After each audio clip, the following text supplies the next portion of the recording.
के भोपाल से आ रही जानकारी की, जहां एमपी कांग्रेस ने प्रेस कॉन्फ्रेंस की है। इस दौरान राज्यसभा सांसद दिग्विजय सिंह, कांग्रेस प्रभारी हरीश चौधरी, पीसीसी चीफ जीतू पटवारी और नेता प्रतिपक्ष उमंग सिंघार सहित कांग्रेस के कई बड़े नेता मौजूद रहे। इस दौरान प्रदेश प्रभारी हरीश चौधरी ने भारतीय जनता पार्टी और आरएसएस पर निशाना साधा और साथ ही ग्वालियर हाईकोर्ट परिसर में बाबा साहेब डॉक्टर भीमराव अम्बेडकर की प्रतिमा लगाने का मुद्दा उठाया। इस दौरान उन्होंने कहा कि इस प्रतिमा को लगाने का विरोध क्यों किया जा रहा है। तो वहीं कांग्रेस का काम, उन्होंने ये भी कहा कि कांग्रेस का काम है कि बाबा साहेब के योगदान को कांग्रेस मजबूती के साथ जनता के बीच रखे।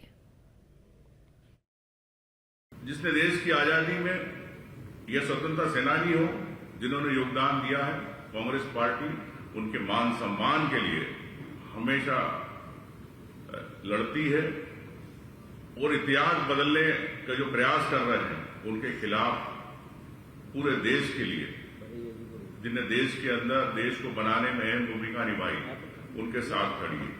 तो निश्चित तौर से बाबा साहब का जो अपमान है और जो किया जा रहा है बार बार,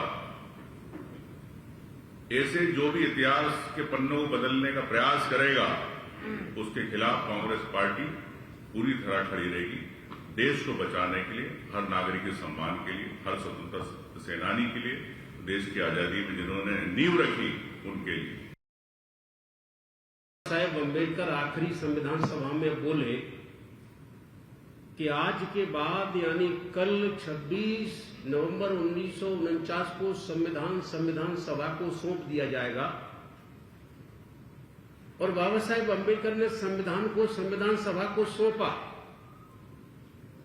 पंडित जवाहरलाल नेहरू जी मौजूद थे, डॉक्टर राजेंद्र प्रसाद जी के हाथों में सौंपा और संविधान सभा में सौंपने के बाद फिर बाबा साहेब अम्बेडकर, फिर मैं जो चर्चा करना चाहता हूं कि क्या बोले, 25 नवंबर 1949 को संविधान सभा में बोले कि संविधान कितना भी अच्छा हो, जिन हाथों में जाने वाला है, अगर वो हाथ खराब हैं तो अच्छा संविधान भी खराब साबित होगा। सिर्फ ग्वालियर का नहीं है कि बाबा साहब अम्बेडकर की प्रतिमा को न्याय के मंदिर में रोकने का, स्थापित होने से रोकने का प्रयास है। इससे पहले मध्य प्रदेश में कम से कम 2 दर्जन मामले बाबा साहब अम्बेडकर की प्रतिमा को, उनके सम्मान को खंडित करने का प्रयास किया गया और सरकार मौन रही। सरकार ने कोई मुकदमे नहीं किए।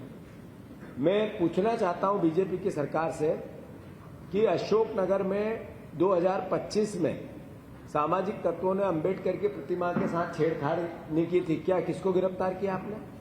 कौन है उसके पीछे? आज तक एक भी गिरफ्तारी क्यों नहीं हुई?